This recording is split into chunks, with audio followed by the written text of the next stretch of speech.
Okay, so today I want to go over some basics of computer architecture and which is really how the code that you write actually gets executed by a computer by a CPU. Wanted to do this after coming across this forum thread from a user who ran into a quote prefetch error in their code, and really it became evident that there's a major disconnect between level of understanding of uh, how the code executes that most programmers in VEX have versus the very technical and hard to understand definitions such as this one that was quoted from the ARM reference manual. So I wanted to try to bridge that gap. So starting from the level of understanding that most C++ programmers in VEX would have just from their basic experience with the with writing software to the point of understanding why this type of error, like what it means and why it might happen. And to give a bit of a preview, this is a very simple proof of concept, um, very simple C++ program that I put together, which when executed gives the rather ominous prefetch error. So the first point I want to cover is how data is represented inside a CPU. So a CPU, computers only know how to work with ones and zeros, which represent actual electrical signals in the computer. That's why it's limited to those. So in order to represent more useful levels of data, such as numbers, text, and so forth, um, it needs to know how to interpret ones and zeros as those meaningful data, um, and how to organize the data and so forth. So the one key point that you need to understand in order to understand a lot of computer architecture is how those ones and zeros, which we call bits, are grouped together. So a bit is basically a unit of data that is either a 1 or a 0. So you can think of it as a single wire inside of a CPU that either has power or doesn't have power, or it's a switch that's either on or off, or a button that's pressed or not pressed, or whatever. And that is physically the smallest representation of data. The smallest representation of data that a computer will typically work with, and this includes the V5 brain, is a byte, which is a group of 8 bits, uh, 8 bits put together. So that is a bit, and this is a byte. For example, a byte is typically used, the size used to represent a single character in a piece of text, as well as various other uses. And there's also something called a word, which is the size that, for now, we'll just say it's the size that it can do math on. So on the V5 brain, as well as many other computers, but it varies, um, the word size is 4 bytes. So I'll just use rectangles to represent individual bytes there. Um, and so what that means is most operations um, operate on a group of 4 bytes. So that includes the math as well as other operations that we'll get to see momentarily. So I did say briefly before we continue that uh, this can be used to represent numbers.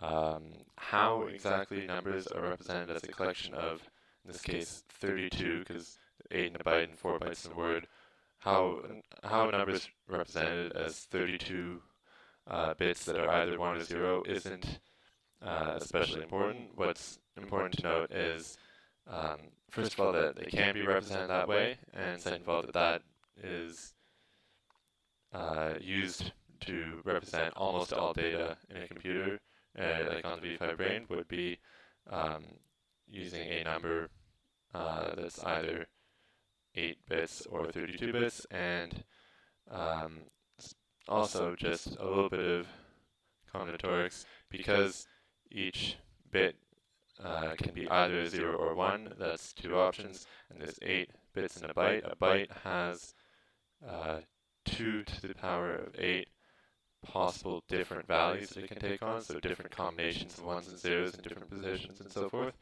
which is 256, whereas a word being on the V5 32 bits has 2 to the 32 different possible values, and that will come up as something important again later.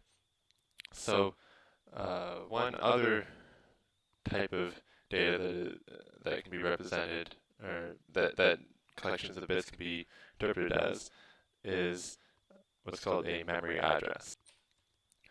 So we can see on the V5 system architecture page on the VEX website that the brain has 128 megabytes of RAM. So that means that there are 128 times 2 to the 20 bytes in megabyte. So it has 2 to the 27 bytes of RAM. And how the program actually uses that and accesses it is it tells the CPU, so it can fetch or load individual bytes or whole words from a specific address in memory, and it can store data back to those bytes or words. So you have what's called a memory address. So that is a number that basically indicates where within that whole 2 to the 27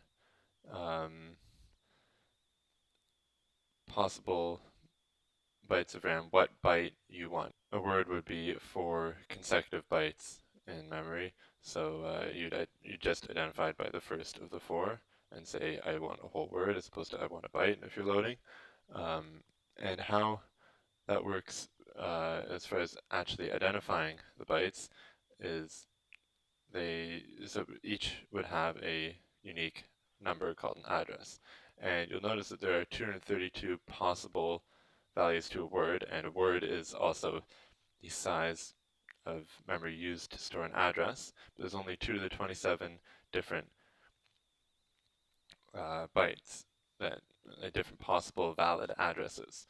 So what that means is that there are some addresses, some values of the word that don't correspond to a location in memory, and there's actually a lot of them. So typically how it'll work is the whole 220 to the 27 bytes would start at what's called a base address. So it would say, for example, for the sake of argument, let's say it's 1000. So 1000 would be the first byte in memory, and then the next byte would be 1001, next byte would be 1002, and so forth. But the byte, any address less than 1000 does not correspond to an address in memory, and any address greater than 1000 plus 2 to the 27 does not correspond to anything. So that's how these locations in memory are identified. But how do you actually use them? I mean, I mentioned that you can load from them and you can store them, but where do the loads, like what's on the other side of the load and store operation? So that's a thing called a register. A register is what the CPU can actually do operations on, such as adding and subtracting and multiplying, other forms of logic and so forth.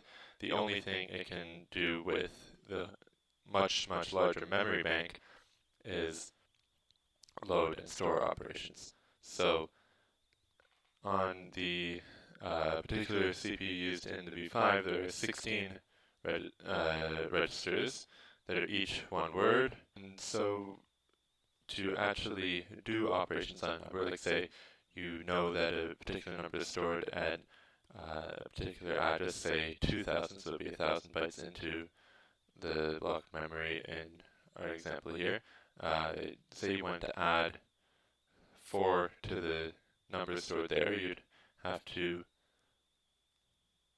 load into one of the registers, say R0, the value located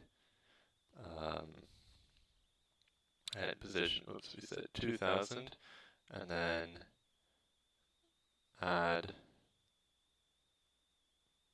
the value stored in that register, which is now the value from that memory location, and then number 4, and you're storing it back into that register. So this would mean if you imagine that as a variable, R0 equals R0 plus 4, and then you'd store it back into the same memory location. So if you have a global variable, for example, the compiler will decide on a certain memory address to give it, and then if you said, say if you had a global variable like int x, and then in a particular function somewhere you said x plus equals 4, the code that would be generated would be instructions along the lines of this.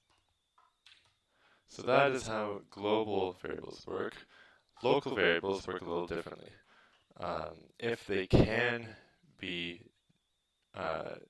only in a register, like if a variable only exists to temporarily hold a value in the middle of calculation or something like that, then the compiler will just figure out what register isn't being used for something else at that point and put it directly in that, like use that register to store the value of the variable, so it doesn't have to generate load or store operations. It can just directly operate on that value, but that's not always the case. There's a certain area of memory which the compiler designates as what's called the stack. So the stack is a very important concept to understand in terms of computer architecture.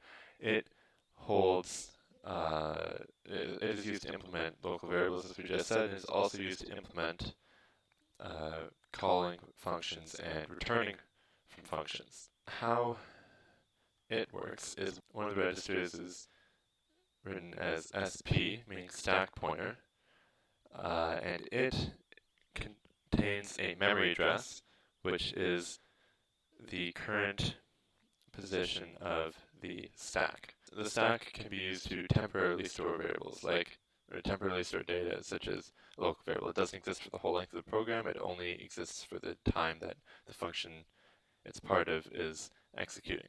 So let's say there's already some data on the stack here.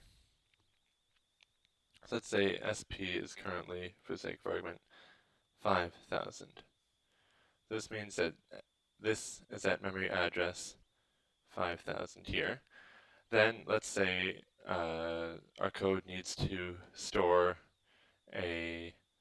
one integer worth of data temporarily on the stack. Let's say it ran out of registers to use, whatever.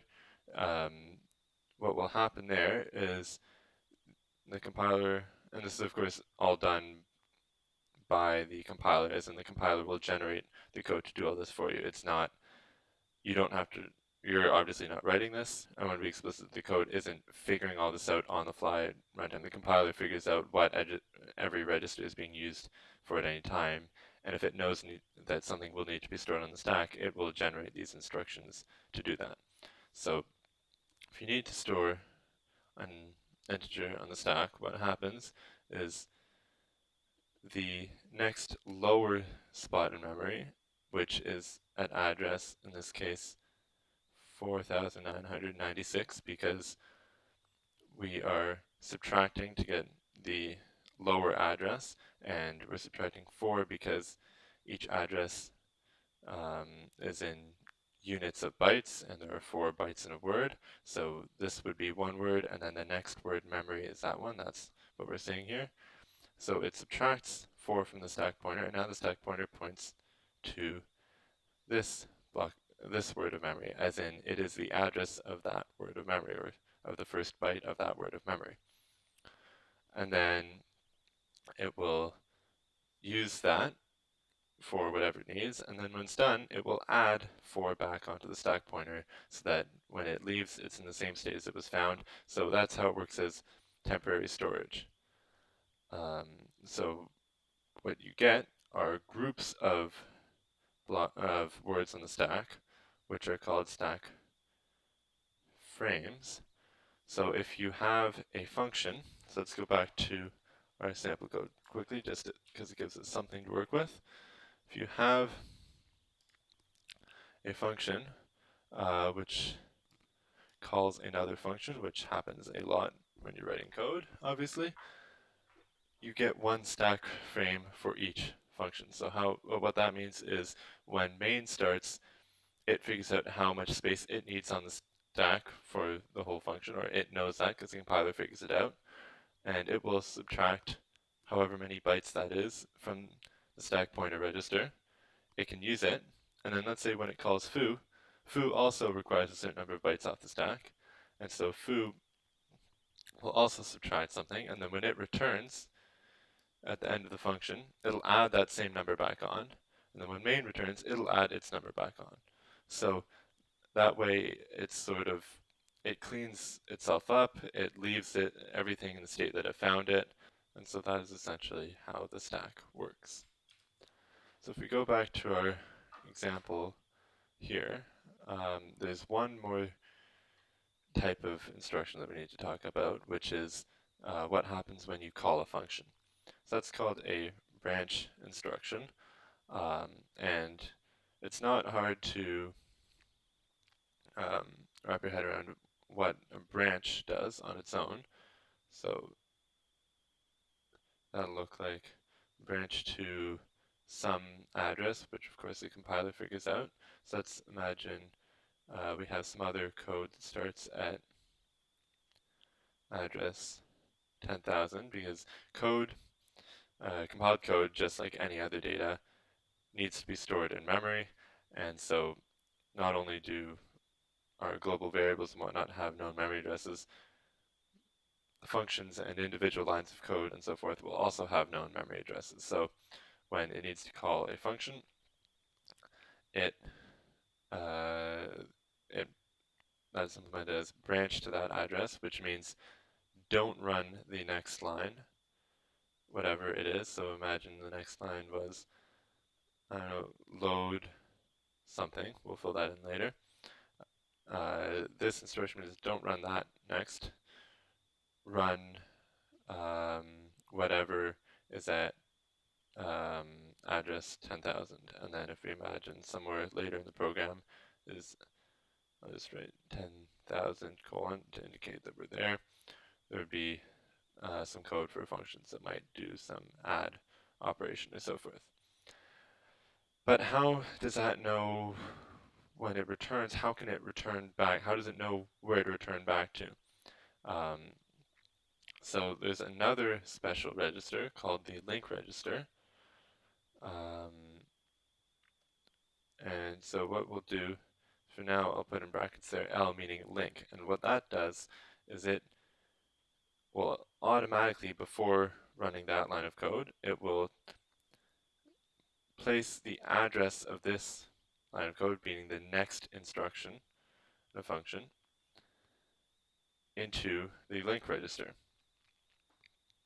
So what that means is if you have a bunch of code, and then you call a function, it stores the next line of code, basically how to get back to the next line of code in this register, and then when the function is done, it just does branch to the link register, and so that then gets it back to here. Now, if you have one function which calls another, then, so let's go back to our code example. So if you have one function which calls another, like say main calls foo, right? So when the internal part of VEX OS calls main to run your program, it, like any other function call, it will put the address of the next line to run after main's done in the link register. But then we just said that when main calls foo, it will store that the address of the next line, in this case, would probably be the call to bar in the link register. However, that will overwrite what we just put there before, because the register is basically just the very simple hardware implementation of a variable. It doesn't have any other semantics around it. It doesn't have some sort of undo or anything like that. It's just a variable. So how we get around that is that main will temporarily store the old value of link register, whatever it is, on the stack. So actually, let's take a look at what the code for this function, what the actual instructions for this simple program look like.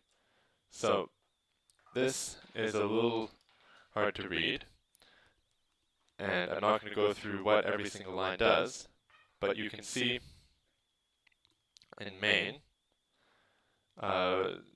first of all, what it does is what's called a push operation, which is just shorthand for the subtract and then store that we talked about happens when you need to put something on the stack. So the first thing it does is it pushes the a couple registers, including the link register, onto the stack. Then it does the whole program, and then when it's done, it restores them back. And PC, you don't have to worry about this especially, but PC means program counter, so that's the next line of code to run. That's another special register. So what this means is we know LR contains the next line of code to run once the whole function is done, store that, and then when we're done, restore the value that we stored instead of back into the LR register, back into the PC register, which means that that implies branching to that address. Again, that if that doesn't entirely make sense, don't worry about that. The key point is that this address of the next line of code to run gets stored on the stack while the function is running, and then gets restored back from the stack afterward. And that is where we can accidentally cause a prefetch error. So what happened in this simple program here, and what I suspect also happened in the program that our forum thread author was having a problem with, is that that address, while it was stored on the stack, was accidentally modified. And so let's see how that could happen. So quickly going to go over actually what this code is. So first of all, we call it VEX code init because that's just in the template. I wanted to keep this as equivalent to the VEX code template. So first of all, it just calls that. That doesn't affect anything for us. That's fine. Then we call foo. So foo stores something in a global variable called var. Now, if you haven't seen this star before, all this means is that this is a pointer. So it holds the address of an integer that is in our whole memory bank. Really what that means is that the value that is stored in var is interpreted as the address of an integer. It does not mean it necessarily is the address of an integer when it ends up being used, which is where we can run into this problem. So let's walk through line by line this code. So first of all, we say VEX code init doesn't do anything important to our example, but then we call foo. So foo has a local variable named x. It doesn't really matter, except that we take the address of that local variable and store it in var. Now, if you're taking the address of something, really what that means is the compiler knows where in memory that is, or knows how to calculate where in memory that is, and generates a code to do so, and stores, and then has it store that address that it comes up with in the global variable var. Now, we said that local variables could either be in registers if possible, or if not possible, they would be on the stack. Now we know that x can be in a register because you can't take the address of a register. Registers just exist in the CPU, they don't have a memory address. So this means that we are taking the address of x, so that means that we know x is on the stack, because that's the only other option. It's not going to be in some special global location memory, because that's not how local functions like this work. We know that x is going to be on the stack. But specifically where on the stack relative to the main function stack frame is the important part. Because what ends up happening here is afterwards we'll call bar, and all bar is a function which calls bar2, and then bar2 sets the value pointed to by var to 0. So what that means is it grabs the value of var from the known location of var in global memory. It treats that as the address of an integer, or it says, basically, I assume that's the address of an integer, and it then stores 0 at that address. And then it returns. And then bar returns, or tries to. But what ended up happening is after foo returned originally, if we go back to how we said stack frames work,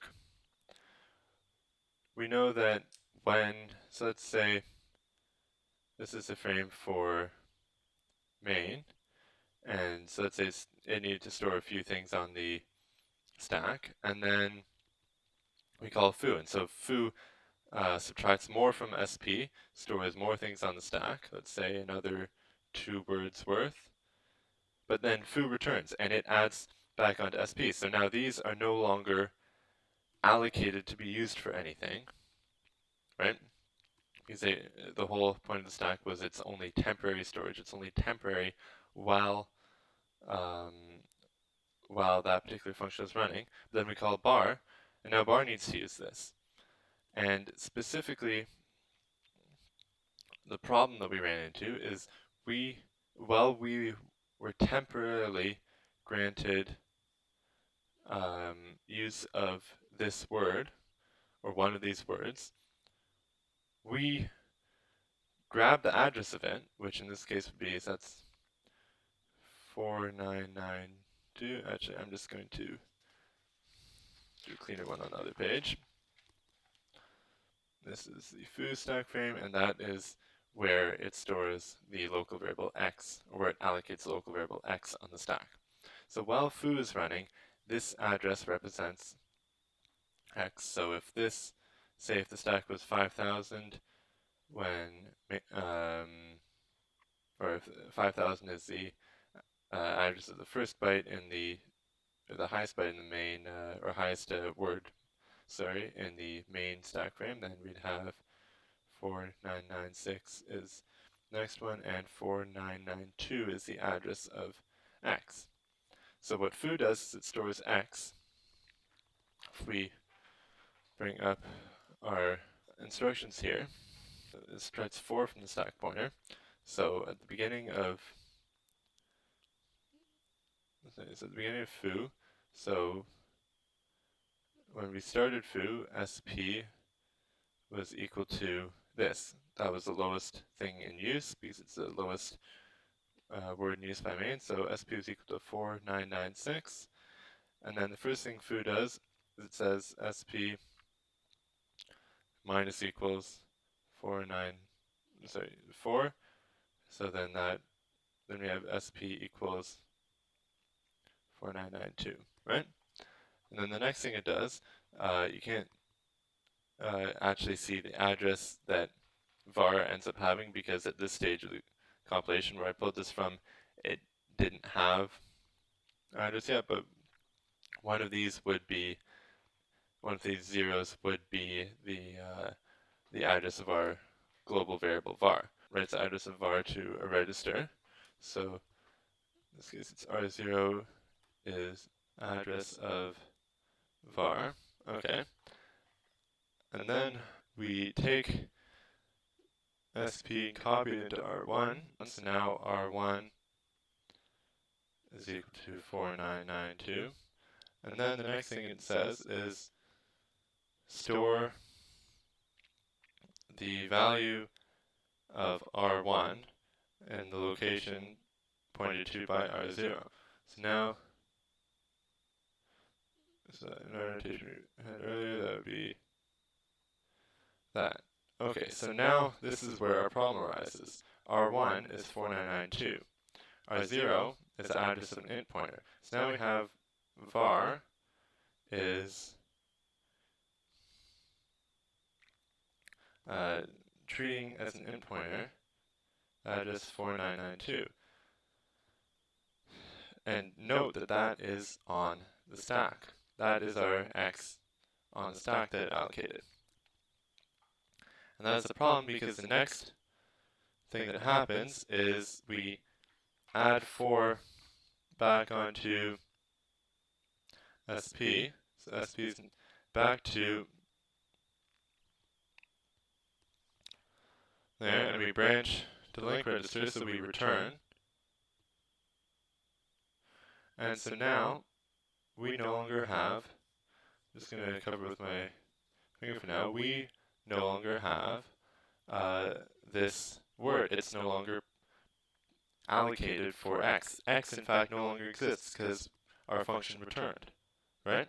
So then we call bar, and things go fine at first, but bar, even though it needs to call bar2, and in order to do that, or as part of that call, it knows that LR will be overwritten, so for now it stores the LR on the stack. And specifically where it stores it, this is in bar. Remember at the beginning, SP is 4996 because that's the bottom one used by main. So I'm just going to copy down. So 4992 is where the LR gets stored, and it also stores something else, but we don't particularly care about that. But now note that 4992, the same address where X was stored, is now where the link register is stored. This is part of the bar frame, the stack frame. This is part of the bar stack frame. So now, that address, which X used to be located at, which var holds the address of, is where our link register is being temporarily stored. And then before we restore it back from there, before we load it back in from that location on the stack, we call bar2, and we know that bar2 just contained one line. And that was var, or the value pointing to at var equals 0. Now var is this address. So the value pointed to by var represents this word in memory.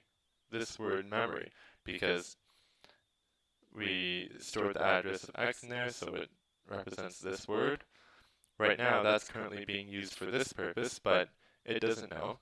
All it knows is, well, var contains memory address, and I'm going to write the integer 0 to it.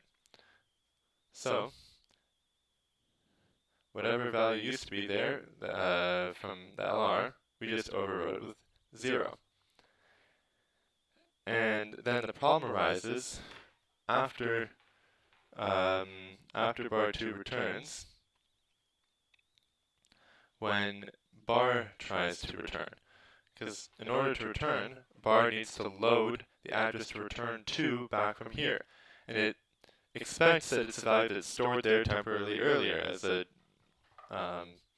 like for this exact reason, it needed to call other stuff, so it needed to temporarily store stuff there. And the whole sort of contract is that the same data will be there when it needs it again later. And that's what makes it useful. But because of our error before, I'll get back to what exactly that error was. Because we messed up before, the data that it stored there at the beginning of the function is no longer the data that's there. It's been overwritten with the 0. So it ends up trying to, at the very end, in order to return, it tries to effectively branch to 0. Well, there is no code stored at 0. In fact, 0 doesn't even represent a valid memory address. In our specific example, we had remember, we had addresses starting at 1,000. I can't tell you exactly what it is on the V5 Brain, but it's not 0. That's the important thing. And so what the prefetch error means is the CPU said to RAM, I need the instruction at address 0, and RAM said there is no address 0, hence the error that we got. Now, how do we actually avoid that? And that's also why the zeros were shown under the prefetch error. And the error screen shown by VEX OS is that that's the address it was attempting to load instructions from when memory said no. Really, the mistake that we made here is storing the address of the local variable x in the global variable var. Or more generally, we took the address of a local variable and put it somewhere where something would still remember it after our function returned. And I mean, we just saw one example of how that could go wrong. Really, you have to be really careful and really try to avoid, if you can, taking the address of a local variable, because I mean, there's certain specific scenarios where it is fine if you're passing it into a function as a parameter and you know that that function will not store it anywhere, will not remember it or anything. Then it can be fine, but generally it's better to go with some other solution, such as, if you can, just having a global variable for that, if you're not absolutely sure that nothing will remember it, because if something does try to read from that variable, it could get something completely different. So let's say, for example, if bar2 tried to print out the int stored at var, what you'd see instead is, instead of, if we had, say, initialized this to 10, instead of 10, you'd see the rather arbitrary number that is the location of the next line in main after the call to bar in memory, which is absolutely not what you intended. I mean, if you just look at what the code says, it says, well, obviously that holds the address of x, and x is 10, therefore if I read it later it'll be 10, but that's not the case, because x no longer exists. So the whole concept of an address of x no longer makes sense after foo returns. And prefetch error is an only type of error you could see as a result of, and it might not even be a big error that crashes the program. It could be just one thing not working as you expected. So for example, in our case, here I was simulating some rather bad luck to get it to perfectly line up with where the link register is stored on stack. But there are other things that could go wrong. So for example, if instead of lining up with where the link register is stored, it lined up with where another local variable of type int is stored, then you'd be modifying or reading from the value of a local variable in a completely different function that you didn't realize that they were overlapping and where they were stored in memory. Right? And again, they're not really overlapping. It's more so that this one simply does not exist anymore after that function returns. That's just a few examples of things that can go wrong when you don't properly manage pointers and addresses of variables.